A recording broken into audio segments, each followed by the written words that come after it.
second thing I need you to do is, if you would please open up your Bibles to the book of Joshua. Or if you brought the story with you, you can open it up to chapter 7, which is where we're at today. And as I said, if you haven't gotten your copy yet, and you're kind of like, well, I'd like to have one, there's plenty of them out there. And we've got more even than what's on that table. So please feel free to grab one after services are done here today. The title of this morning's message is The Battle Begins. And that's what the book of Joshua is about. That's what the story, chapter 7, is about. I have a question for you. Did you ever have a moment in your life that required you to have a great deal of faith? That things were out of control, things were just, going downhill fast and furious, and there was nothing you could do out of your control. It just required someone else to just kind of take care of the situation. And it took faith on your part. Yesterday, I was out at the camp, at Lemoyne Christian Service Camp, and it was the open house. I saw a lot of you there, but a lot of you missed out on a great day. Part of the responsibilities I had when we were at the open house yesterday was to deal with the rock wall. And we have a rock wall out at Lemoyne Camp, and it was myself and Brigham Dione and Mel Roth and Brandon Bliss. We were belaying. That's a fancy word for saying holding the rope so people don't go crashing down while they're trying to climb the wall. And so we were up there and we were belaying. And what I was amazed with was the age of which these campers, these kids were, that were just skyrocketing up that wall, no problems at all, okay? This is a picture of Jason Walker. I think he's 6 years old, okay? No problems, no fears. He's halfway up the wall at this point, but that's not where he stopped. Check out the next picture. He got all the way to the top. He got all the way to the top and rang the bell. And I'm telling you, now, some of you adults who were there, I graciously and was willing to let you put on a harness, and I was going to hold the ropes for you to climb up the walls. You know how many adults took me up on that? Exactly this many. 0, all right? And when Jesus says sometimes we got to have faith like a child? I think that's exactly what we need and what we long for. We need to have courageous faith. And that's what the book of Joshua is all about too. Now let me explain why I'm tired, okay? Okay, so my folks came this last week. They were here Thursday and Friday. And our house, we live in an old home. It used to be a funeral home. And this makes it even more creepy, is that we have bats from time to time that will come and visit us in our living room, right?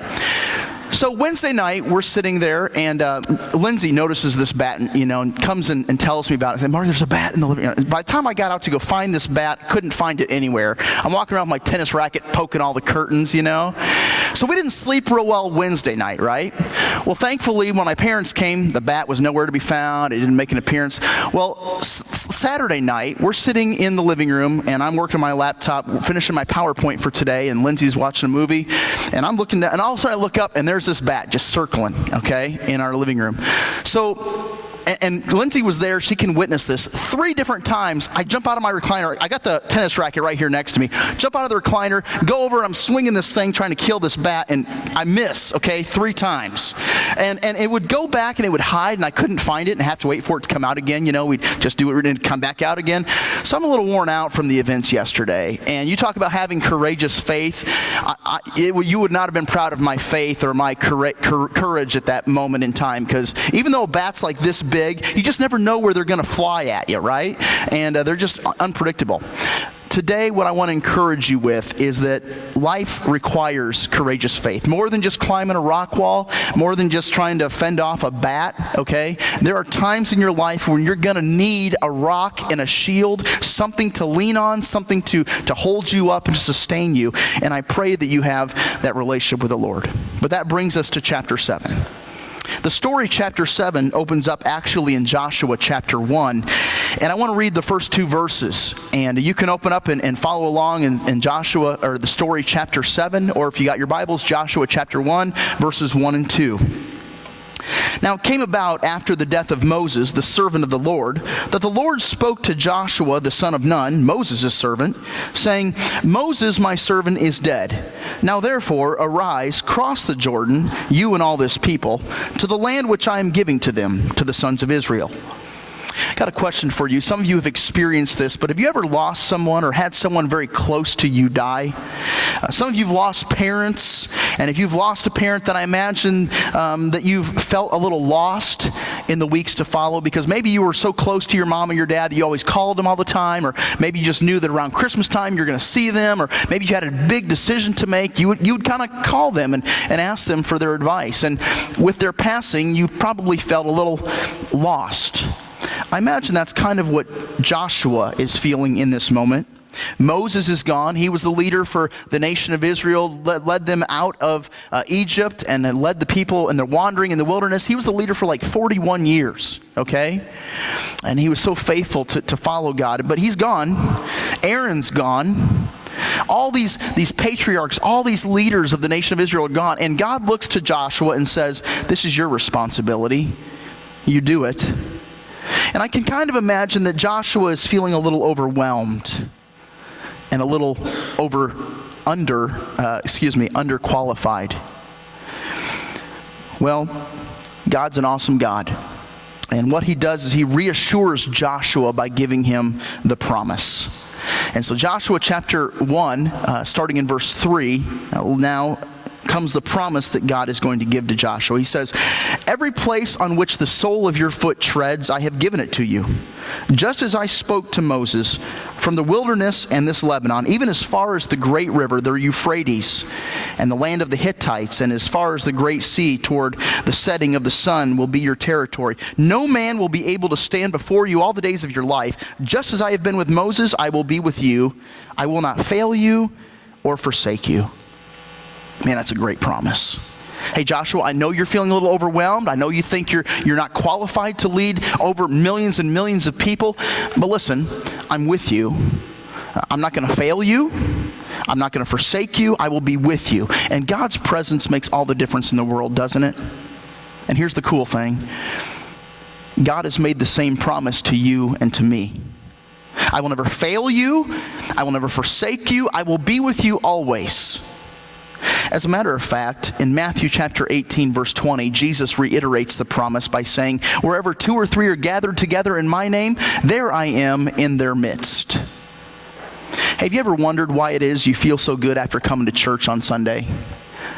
And if you've ever had to miss a Sunday, maybe 2 or 3 in a row, you think something's wrong, you just can't put your finger on it. You know why you feel so good when you come to church? It's because you get to hear a sermon. You're like, nope, that's not it. Is it because we sing songs together? Oh man, I really like that song and I love it when we sing that. That's not it either. Is it because you sit together with people who are your friends? You're like, oh, I really like that person. They're my friend. I get to sit next to them. They're my family. That's not it either. The reason that you feel so right after coming to church is because you've experienced God. You've had an encounter with his presence. You've met with him. And his presence makes all the difference in the world. And Joshua would soon find out that he would need God's help and God's presence, because Joshua and the people faced 2 big obstacles right off the bat. But the help that Joshua receives is a little unlikely help. I mean, as he was looking for people and situations to help him, it's not exactly the ideal situation he had to help him. And there were 2 obstacles that Joshua and the people were faced with as they make their entrance into the holy land that was promised to them. They were the Jordan River and also the city of Jericho. 2 big obstacles, all right? So the people finished wandering in the wilderness. This next slide is going to show you kind of the traditional route. Over here is Egypt, and of course, Moses led the people out of Egypt. This is the traditional route. This is what tradition says Mount Sinai is located, that they crossed over the Red Sea, which was the Gulf of Suez. Well, actually, what archaeologists have discovered is that they actually came down this way, came right here, and then crossed the Red Sea at the Gulf of Aqaba, came over here to the land of Midian, came down here to Mount Sinai, which is where the real Mount Sinai was. But this is the part that I'm interested in, because after spending a year at Mount Sinai, they end up wandering in the wilderness for 40 years, right? So the people are here wandering in the wilderness under Moses' rule. Moses takes them as far up as to Mount Nebo up here. On Mount Nebo is where Moses dies. He doesn't ever get to enter into the promised lands. He sees it from the top of the mountain. He's looking over here at the promised land, but he never gets to enter into it. And so Joshua and the people are up here, and God tells Joshua, okay, cross the Jordan River, get into the promised land, defeat Jericho. So right off the bat, they've got two obstacles. Number one, the Jordan River. Number two, this great city, Jericho. Let's go to the next slide. You can see right here, this is the Jordan River. It extends north and south from the Sea of Galilee all the way down to the Dead Sea. And the nation of Israel had to cross over the Jordan River to get to Jericho, okay? But no big deal. There were no bridges back then, but that wasn't a problem because God says, I'm going to stop the flow of the river. All you guys can cross through on dry ground. This is a picture of the Jordan River. And you can kind of see, it doesn't look that big. I mean, we live next to the Mississippi, and the Mississippi's a lot wider, right? But the problem is that the Jordan River would flood, and that the current would become very swift, okay? And so it became very dangerous to get millions and millions of people and animals and livestock and carts and everything and cross it. So God's just like, no problem. I'll stop the flow of the river. You guys can cross. You can read about that in Joshua chapter 3 if you like. Well, here's another picture, as you can see. So God gets the Israelites across the Jordan River, and they come to their second obstacle, which is the city of Jericho. So not only do they have to get across the sea, which was a big thing, okay, the Jordan River, that's a big deal, but then they come and they immediately, the first place they're supposed to attack is the city of Jericho. Now, these two men that were sent out by Joshua to spy out the land, he sends spies ahead of them to kind of spy out the land, make sure it's going to be okay. They end up staying with a resident of Jericho. And if you know your Bible well, then you know who they stayed with. Who did they stay with? Rahab, right? You talk about unlikely help in that situation. Rahab was a prostitute. And what she did was she took in these two spies and she hid them on her roof. And when the king gets word of this, he gets word that there's spies in their land. He's like, okay, I'm going to find these spies. I'm going to hunt them down. I'm going to kill them. So the king goes to Rahab and says, okay, do you have two spies? And she's like, no, I don't have two spies. In fact, they left here. And if you hurry, you might just catch them. Okay? She's a clever girl, all right? So the king goes out looking for the two spies, and these guys make a promise. These two spies make a promise to Rahab and said, because you've been so good to us, because you've kept us safe, we're going to keep you safe. When we come into Jericho and when we destroy and when we kill everybody, you're going to survive, you and your family. And so anyway, the spies, end up leaving her and going back. But I got a question for you. Why in the world would Rahab risk everything for foreigners? Why would she risk her life in lying to the king? Why would she do that for two people she didn't know, she had no connection with? Well, let's let her tell us why. In Joshua chapter 2, verses 8 through 11, it says, now before the spies lay down, she came up to them on the roof, and she said to the men, I know that the Lord has given you the land, and that the terror of you has fallen upon us, and all the inhabitants of the land have melted away before you. For we have heard how the Lord dried up the water of the Red Sea before you when you came out of Egypt, and what you did to the two kings of the Amorites who were beyond the Jordan, to Sihon and to Og, whom you utterly destroyed. When we heard of it, our hearts melted, and no courage remained in any man any longer because of you. For the Lord your God, He is God in heaven above and on the earth beneath it. You see, Rahab risked everything. She was willing to even risk her life because she had heard of God's great power. And she trusted God. Hey, by the way, by the time this is happening, by the time that she's relating and remembering about the Red Sea crossing with Moses and the Egyptians, that was 41 years ago, and the people were still talking about it. Still talking about the miracle of God. What miracle in your life is a testimony to your friends, to your neighbors, of God's power and God's love in your life? So the spies, they promised Rahab that she would be safe. They return back to Joshua, and they give a good report. They're like, yes, we can take this land. Yes, it's fortified, but we can do it. Apparently, these two spies learned the lesson that the 12 didn't learn, right, when they spied out the land. They understood the importance, how important it is to give a good report. So the people cross the Jordan River on dry ground, and they march on to Jericho, where the strangest battle in history takes place. All right? Here are the Israelites, a nomadic people, attacking one of the most well-defended cities to ever exist. Look at these pictures. First of all, Jericho was a large city. What we're looking at here is an aerial view down on the city of Jericho. There were two sets of walls. There was an outer wall, and then there was an inner wall. And in between the two, it was a sloped ground that they put this plaster-like substance so that any soldier trying to rush up the hillside, it was very slippery for them. It was a very well-fortified city. Not only that, but we often think about how big it is. Well, here's the scale. 50 meters is the scale down here. And if I did my measurements right, it's about 250 meters across, and it's about 475 up and down. So by all, standards and the sizes of cities, say not a huge city, but well fortified. Not only that, but the terrain that the city sat on made it difficult to attack as well. You can see down here in the lower left-hand side, that's a man about 6 feet tall, and this is to scale. You can see how tall the outer wall would be, and then the upper wall would be that surrounded Jericho. Okay? And so it didn't make any sense for the nation of Israel to try to attack Jericho. And what made even less sense was God's battle plan. And you can read about that in Joshua chapter 6, verses 3 through 5. In fact, I'm going to read from Joshua chapter 6, 3 through 5. Listen to this, and this is what it says. This is God's plan for attacking Jericho. You shall march around the city, all the men of war, circling the city once. You shall do this for 6 days. Also, 7 priests shall carry 7 trumpets of ram's horns before the ark. Then on the 7th day, you shall march around the city 7 times, and the priests shall blow trumpets. It shall be that when they make the long blast with the ram's horn, and when you hear the sound of the trumpet, all the people shall shout with a great shout.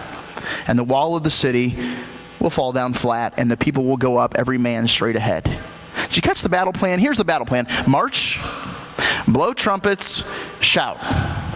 That's the battle plan. That's weird. That's the only battle plan. That's the only time this has ever happened in history. But you know what? It happened just like God said it was going to happen. And the walls, you know what they did, don't you? They fell flat. But Joshua's conquest was far from over, and that leads us to the second strangest battle in history. It's found in Joshua chapter 10, verses 1 through 28. And let me bring you up to speed. Joshua and the people, they were tricked into forming a treaty with Gibeon. And as a result of the peace treaty between the Israelites and the nation of Gibeon, that didn't set well with the other nations in Canaan. And so the 5 kings of Canaan didn't like the fact that Gibeon made this treaty with Israel. So they decided they were going to attack Gibeon, these 5 kings. Gibeon reaches out to Joshua and is like, hey, we need your help, guys. Come protect us. And God reassured Joshua that they would be strengthened and that they would defend Gibeon. Not only was God with the Israelites, but we're told that God fought for them. He sent the Canaanite armies into confusion. Then he dropped large hailstones on them. And the scriptures record that those hailstones actually killed more people than the Israelites killed. So Joshua and the Israelites continued fighting and chasing the armies of these 5 kings. But Joshua noticed something. He noticed that it wouldn't be too long before the sun would go down. And there was still work to do. There were still enemies to kill. So in front of everyone, Joshua cried out to God. And here's where the strange part comes into play. And he asked God to make the sun stand still, to give them enough light so they could continue fighting. And God hears that prayer, and that's exactly what happened. God stilled the earth. It did not spin, it did not rotate, it did not move for an entire day while Joshua and the Israelites cleaned up their enemies. And just like it's recorded in Joshua chapter 10, verse 17, there was no day like it before or after it when the Lord listened to the voice of a man, for the Lord fought for Israel. So Joshua and the nation of Israel, they go on this, evicting rampage where they're getting all these enemies out of the land that they're going to occupy, and they kick out all these guys. So the Israelites then enter into the promised land, and they now establish residence. And now they get down to the business of dividing the land. They divide the land, and it's rather extensive in detail, but if you're really curious about it, you can read about it in Joshua chapter 14, chapters 14 through chapter 22. Because each of the tribes of Israel received a portion of land that was to be theirs. And not only that, but it's also recorded that Caleb, you remember him, right? When Moses sent out the 12 spies to go spy out the promised land, and they came back, 2 out of the 12 gave a positive report. One was Joshua, and he's leading the nation right now. The other one was Caleb, and Caleb is going to inherit some land for his faithfulness and his good report. Well, now what we're going to do is we're going to spend the rest of our time getting some application. We've told the story. I want to get down to business of just applying this to our life. What lessons can we learn? What are some things that you and I can put into practice in our life? First, 3 lessons. Here's the first. God's promises are sure. When God says he's going to do something, you better believe he's going to do it. And that's exactly what happened. Let's review the promise there in Joshua chapter 1. Specifically, I like the last verse 5 there. No man will be able to stand before you all the days of your life. Just as I have been with Moses, I will be with you. I will not fail you, and I will not forsake you. Did it happen just as God said it was going to happen? Was God faithful to help Joshua and the nation proclaim and get the land they were supposed to get? Absolutely it did. And it's easy for us to be reading Joshua's life story and be like, man, you just need to get some faith. Just take God at his word and march off into battle. But here's the deal, and it's the same thing that's true of Joshua is the same thing true of us, that in order for us to claim God's promises, it requires something from us. It requires us to have courageous faith. That's what it's going to take. Well, you may know about the promises of God, and you're like, yeah, I know God said, but here's how you claim it. Here's how you make it. You got to have courageous faith. And my question for you today is, do you have courageous faith? Well, I don't know, Mark. How do I tell? What does it mean to have courageous faith? All right, well, here we go. First of all, courageous faith is speaking about what hasn't happened as if it already has. Speaking about what hasn't happened as if it already has. That's faith. The story is told some years ago of a farming community in the Midwest, and the church elders called for a special prayer meeting because there was this terrible drought that was going on. And so they were going to have a special prayer meeting to pray for rain. And if they didn't get rain soon, well, the crops were going to be in trouble. So the night of the prayer meeting came, and most of the farmers in the area showed up, but as soon as the preacher of the church took the platform, he said these words. He said, "I doubt there will be any rain anytime soon." And the people grumbled and complained and told him that such a lack of faith was a discouragement to them. And he replied, "Oh, I have plenty of faith." And he said that, and as he said this, he reached behind the pulpit and pulled out an umbrella. And it was the only one in the room.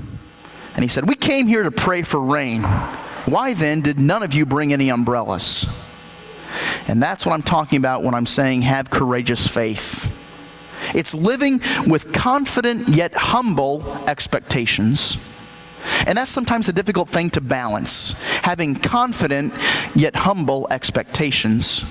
It's knowing that God has the power to do whatever we ask him to do, but at the same exact time, being content with whatever God's will is in that situation. That's having confident, humble expectations. And how many times have we been in a similar situation where we ask for prayer and we believe that God can do what we're asking him to do, but maybe sometimes we just think, no, it's not really going to happen. And so what I would tell you is that when you pray, bring your umbrellas. That's courageous faith. Secondly, courageous faith is not an absence of fear, but rather the fear is overwhelmed by trust in a big God. It's not an absence of fear, but the fear is overwhelmed by trust in a big God. Did you notice, what was the key phrase that was mentioned several times? This was the key phrase that I picked out as I was reading the story, chapter 7. What was the key phrase that God told Joshua time and time again? Be strong and courageous. Thank you. That's exactly right. Be strong and courageous. Time and time again, that was the message that God delivered to Joshua. Why would God tell him that? Because Joshua needed to hear it. Fear, anxiety, doubt, they were all looming in the recesses of Joshua's mind. And so God decided to address the problem. Page 89 of the story, the last paragraph, God tells Joshua, be strong, be very courageous. Page 90, the last sentence of the first paragraph, God once again says, only be strong and courageous. On page 94, the second paragraph, God puts it a little bit more directly. He says, do not be afraid, do not be discouraged.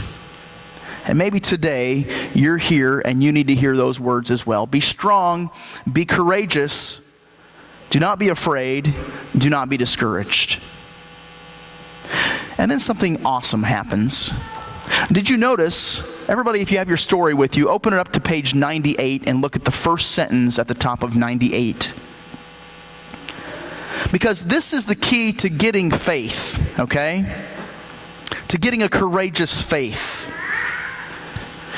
How do you get a courageous faith? Well, you get a courageous faith by making God's word your own word.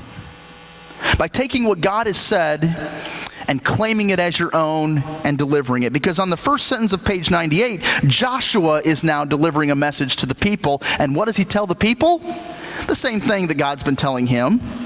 Do not be afraid. Do not be discouraged. Be strong. Be courageous. Those were Joshua's word. His faith swallowed up his fear. So you see, courageous faith is not an absence of fear, but the fact that fear is overwhelmed by trust in a big God. Here's the third definition of courageous faith. Courageous faith is moving forward with God even when it doesn't make sense. You see, one thing that you have to come to realize that if you're going to follow Jesus Christ, there's often times that God calls us to do things that just do not make sense. They don't make sense to us, and they definitely don't make sense to the world. Think about this. So far in the story, the characters we've covered, God told Abraham, hey, Abraham, you don't have a son. I'm going to give you a son. It's going to be 25 years later from the time I promise him, from the time you receive him. But finally, you get a son. Now, Abraham, I want you to take that son. I want you to go out into the wilderness, and I want you to sacrifice him to me. That doesn't make any sense. But Abraham does that. And God steadies his hand and spared the life of Isaac. Then we have Moses. Hey, Moses, the people are thirsty. There's over millions and millions of people. We're in the desert. There's no water for them. Hey, go speak to this rock and have water pour forth. That doesn't make any sense. Talking to a rock? That doesn't make any sense at all. And then there's Joshua. Hey, Joshua, in order to get you into the promised land, you've got to defeat this mighty city of Jericho, this well-fortified city. You're not going to take any spears or swords with you initially. You're not going to take catapults or battering rams. You're going to take horns, and you're going to march around the city 7 times, and then you're going to shout. That doesn't make any sense. But that's courageous faith, is taking God at his word and doing what he says to do, even when it doesn't make any sense. And so my question is, do you think that God might just ask you to do something in your life that doesn't make any sense? And maybe you're in a tough marriage and all of your friends are like, get a divorce. I'd get a divorce. And you're like, well, you know what? I don't feel like that's what God's calling me to do. Or maybe you're being told by God to adopt some kids. And maybe that doesn't make any sense because all of your kids are adults and they're out of the house and they're grown, and maybe you and your spouse are a little bit older. Or maybe God is leading you to attend Bible college or go on a missions trip or some other area of service that maybe is a little bit outside of your comfort zone. Listen, if you learn nothing else as we're reading through the story, please learn this. From the lives of everybody who's been recorded in the Bible, we learn that when God tells you to do something, it's always best to do it. You'll be blessed. Exercise courageous faith. Here's the third and final lesson that we learn from the story of Joshua, and that is this. Make wise choices. Make wise choices. The story really kind of skips over this, but let me just kind of help you out a little bit. Joshua and the Israelites were undefeated in battle, okay? That is until they attack Ai, or I, however you decide to pronounce it. And they go and they attack the much weaker city of Ai, but they're defeated. And Joshua is so confused, and he scratches his head, and so he asks, guys, God, what's the deal? Why did we lose? You said no man would be able to stand before me as long as I live, and yet we lost this battle that we should have easily won. Well, God told Joshua that someone had broken the ban that was established. What was the ban that was established? You see, as Joshua and the nation of Israel are defeating all these cities, they were told that all the plunder that they were to get from these enemies belonged to the Lord. Don't take any for yourselves. It belongs to the Lord. Well, it was determined through a series of events that a man by the name of, what was his name? Achan, right? And if you have trouble remembering that, it'd be like this. You'd be Achan too when you disobey God, okay? You're going to understand that in just a second too.